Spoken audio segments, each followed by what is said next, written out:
Okay, then, gents, let's now focus on match week 13 in the Premier League. Chelsea against Manchester United headlines the action. That's the big game of the weekend.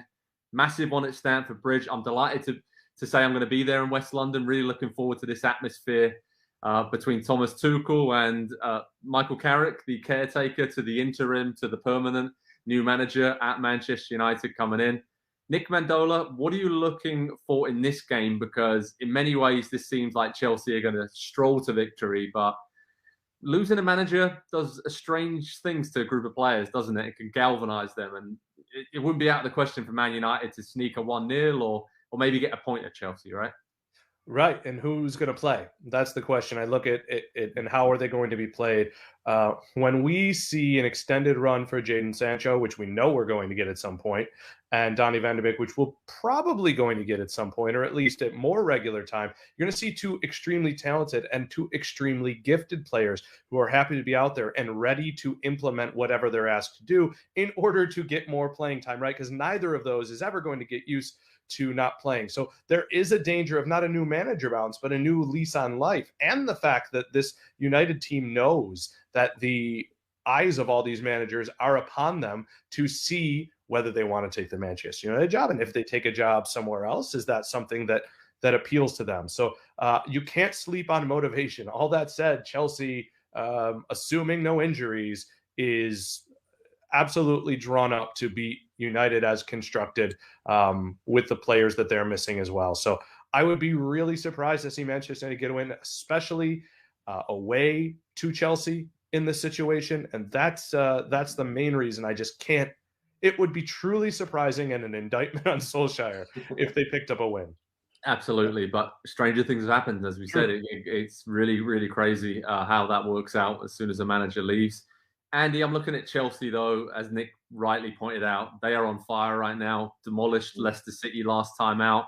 Romelu Lukaku and Timo Werner are coming back from injury. They haven't even had those two, their main two strikers, the last few weeks. And you've got Pulisic and Ziyech coming off the bench playing well, Mason Mount. I mean, so many great attacking players, Kai Havertz. But for me, it's in midfield, right, when they just dominate games. And Jorginho sitting deeper. We saw N'Golo Kante with those driving runs a bit further forward. I mean, it's so worrying when you play Chelsea because there's so many ways they can hurt you with their wing backs and solid defensively. I mean, this is pretty demoralizing to play against them this season, isn't it? Yeah, you've just done a really good job, Joe, of reminding me why I picked Chelsea at the beginning of the season to win the title. All of those reasons right there. And I think we've already seen this season, just 12 games in, we've seen Thomas Tuchel prove his worth and his value to this team, getting them through that period. And I know they dropped some points in a couple of games that they otherwise would not have, but they came through. One, they're still in a very good spot, very much within reach.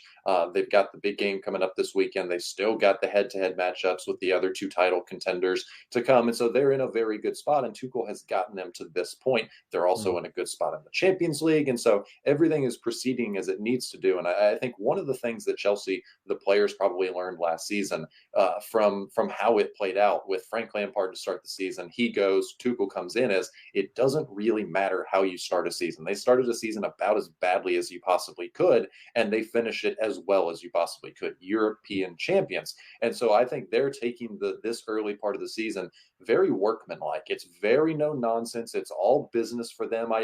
I'm sure they're having fun, but they're not showing us that they're really having fun right now. They look like a team that's on a mission and is really driven in a way that, and not to say that Manchester City and Liverpool are not, and not to go back to the title race conversation either, but it just has a different feel with them. And I think there's just a focus that exists with this Chelsea team. And so United coming up against them this weekend, everything that's going on, I don't think Michael Carrick probably will inspire the likes of a Cristiano Ronaldo or a Jadon Sancho quite the way that Steven Gerrard was able to do, some of the young Aston Villa players who probably looked up to him as a child. So it's going to be rough sledding for Manchester United in this one. If they score a goal, it's set pieces. It's either Varane or Harry Maguire or Cristiano Ronaldo getting on the end of a corner kick or a free kick and finding the way past Edouard Mendy. Other than that, I don't see any way that they don't just get absolutely smothered off the field. The three center backs for Chelsea will just consume everything in front of their 18-yard box. And at that point, Manchester United don't have a plan B. They don't really have a plan A, but they certainly don't have a plan B. Yeah, I mean, if Man United score, I think it's almost cause for celebration for the rest of the Premier League because Chelsea have only conceded 4 goals this season, 8 shutouts in 12 games. And we talk it, it's a cliche, right? But defense wins championships. We all know that. Chelsea, that's why they did so well at the end of last season. And they have those extra attacking pieces now to come back for a key part of the campaign, and Lukaku and Werner. I think that's probably why they've taken their time with those two guys as well, because they know defensively we don't have to take risks here. We're going to be in every game, and we've still got players out there who can pull something out of the hat to win us a match. Talking about that, Nick Mendola, Cristiano Ronaldo is a man who can definitely do that. His battle against Antonio Rudiger or Thiago Silva, I'm particularly looking forward to that up front. I mean, is that United's only hope, really? Stay solid defensively, and then Ronaldo's going to do something wild to maybe win in the game or get a point at Chelsea? I might go the other direction. He may do something wild, but I like the other guys on the team to maybe put him in a position to do something wild. Manchester United still has a bevy of fantastic attacking talent. They have players who can serve the ball on their day, and there are ways to instruct them. And we'll find out in the next couple of days whether Michael Carrick or someone above him or on the staff had some strong feelings that weren't being heeded. So as good as a guy as Ole Gunnar Solskjaer has been, perhaps we'll see some changes now. But with Ronaldo, he's going to do some amazing things the rest of the way, guys. I'm not telling you he's cooked, but he is looking less like himself than we've seen in some time. And maybe the beatdowns of playing weekly in the Premier League, which he said he knew is coming, are starting to take a little bit of a toll on him. Yeah, definitely. And 2 people to keep an eye on in this game. Bruno Fernandes was left out of the starting lineup in the Champions League game in midweek away at Villarreal, and he's had a really bad run in front of goal, and maybe just take him out of the firing line and just let him have a bit of a breather and a rest and recharge. And Christian Pulisic, of course, came off the bench against Leicester, scored, looked really sharp, and now, thank goodness, he's fully fit. Looked great for the US men's national team over the international break, building himself up slowly but surely. And hopefully, fingers crossed, we have a really good festive season from Pulisic for Chelsea. So, yeah, Chelsea against Man United, massive one at Stamford Bridge. I'll be there at the Bridge in West London. Really looking forward to that. Great atmosphere as always in that tight stadium, tucked away on the lovely streets in and around Fulham and the King's Road. And at Pro Soccer Talk on NBCSports.com, we'll keep you updated with all the latest news from Chelsea, Man United, how to watch, team news, and analysis and reaction while we're there. It's going to be wild, guys. Really looking forward to that one. Focused on some other games in the Premier League, Arsenal against Newcastle United. Nick Mendola, what are you expecting from Eddie Howe's Newcastle in this one? Because I'm thinking this has got the potential for an upset on the road. Arsenal maybe a bit confident, and St. Max and Callum Wilson and others maybe could fancy their chances of an upset here, right? So I'm going to go with the guy who's watched Newcastle, as well as trying to divorce that from the fact that you're right in those ways. Here's the problem. Arsenal has, beside the Shaq Tiote game, rest in peace, Arsenal has bossed Newcastle. I mean, it's been one of the most one-sided rivalries, quote-unquote rivalries, that you're going to see. The one thing that concerns me for Arsenal, even as they are clearly much better, their leading goal scorers in Premier League play are Emile Smith-Rowe and Pierre-Emerick Aubameyang at 4 goals. Do you know who's second on the list? A whole bunch of guys with 1. And I tried to dig deeper into those numbers, knowing we were going to be talking about this game. The key passes aren't there. Their big chances missed aren't there. Their big chances created aren't there. So I'm not an Arsenal guy. Maybe those of you who have seen more of Arsenal can tell me that there's something that I'm missing. But by the numbers alone, they're not even manufacturing an awful lot of danger. And so that, with the talent they have, is what's alarming for me and why there could be an upset. But again, I think I've seen more 3-0 Arsenal wins over Newcastle than any, Newcastle fans are there too, but it just happens a lot. It's been a bad matchup. And of course, a whole bunch of guys is a very good player as well. So he's terrific combined. Great player. Manchester City against West Ham United, Andy Edwards. 2 teams who had a very good start to the season. Obviously, West Ham are overachieving. Had a shock defeat away at Wolves. I think it was a shock last time out, maybe just caught off guard a little bit with the squad being tired from international breaks and all the rest of it. But they've already beaten City in the League Cup this season. They've shown they could do it, but this is going to be a tough ask for David Moyes' side, isn't it?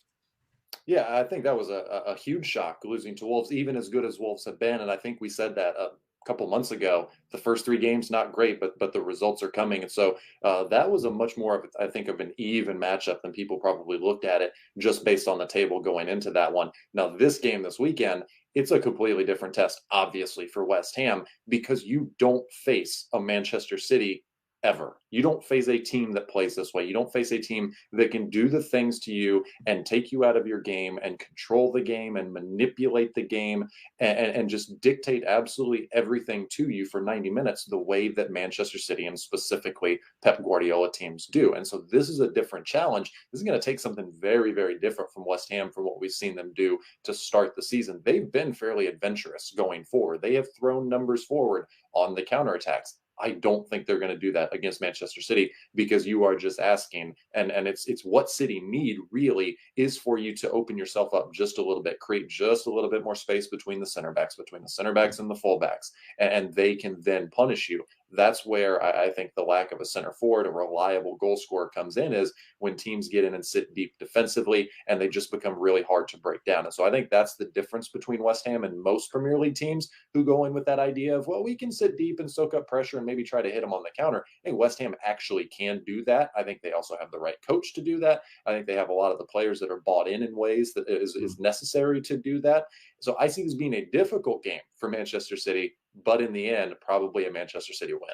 Yeah, it could be similar, though, to the Palace game. They did a job on them as well and were aggressive with the counter-attack. So West Ham got a blueprint there to follow, but always very tough, especially it feels like City are in like mid-season form, doesn't it? They're just clicking through the gears, and no matter who's playing, they're doing exactly what they need to do to grind out a win. Another title favourite, Liverpool hosts Southampton. I'm just going to say it. This always is very similar for me as a Southampton fan to watch these games. The style of play up to a point to the 45th, 60th minute, Southampton hang in there, play very similar. You've got the Klopp of the Alps, Ralph Hasenhüttl against OG Jurgen Klopp.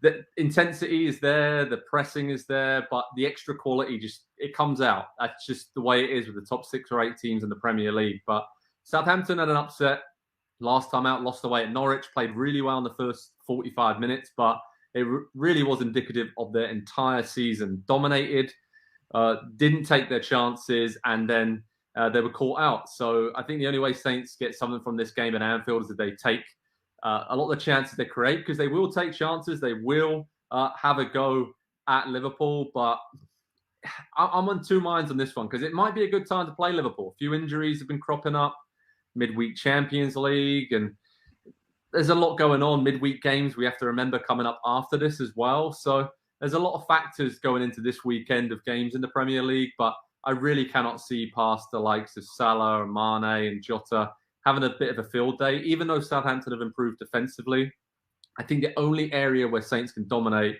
is maybe in midfield, Romeo and Ward-Prowse, and maybe a Ward-Prowse special from a set-piece situation. But all signs at Anfield point to a home win. And as we mentioned earlier, Man City, Liverpool and Chelsea just clicking through the gears in mid-season form, grinding out wins and results. And grinding out's probably a bit harsh as well. They're playing very well and getting good results and doing exactly what they have to do to keep themselves in the title conversation. Okay, some other games to keep an eye on this weekend, gents. Crystal Palace against Aston Villa. Patrick Vieira against Steven Gerrard in the managerial hot seat there. Brentford against Everton. That should be quite good, because both these teams will be earmarking this as a game we need to win, because both are struggling for points at the moment. Have had a really big dip in form after a great start to the season. And then Burnley against Tottenham. That is one game I want to see, because Sean Dyche, quietly, they're okay. They're okay. They're scoring more goals. Defensively, they're struggling a little bit. But Antonio Conte and Tottenham aren't great to watch, but they're putting together 30 minutes here and there, 45 minutes where they can dominate teams like we saw in their win against Leeds last time out. So there's enough intrigue in that game to keep me watching it at Turf Moor. And I think Dyche and Conte, there could be some fireworks on the sidelines there, because two very passionate guys and two guys who, they need their teams to start picking up points to achieve their goals this season. Well, gents, we've achieved our goal for this week on Pro Soccer Talk. Thanks so much for joining me. A pleasure as always. Remember, everyone, head over to Pro Soccer Talk on NBCSports.com for the latest news, team news, how to watch these games across the Premier League. It's been a pleasure. Thanks for watching. Enjoy the action, and we'll speak to you all very soon indeed. Cheers, guys. Hi there, I'm Rebecca Lowe, studio host for NBC's coverage of the Premier League. Don't forget to hit subscribe to watch highlights all season long, and be sure to tune in for Premier League mornings every weekend at 7 a.m. Eastern. And for even more content, head over to Peacock, where we've got live games, original series, and a dedicated round-the-clock Premier League channel featuring studio shows, classic matches, and much more.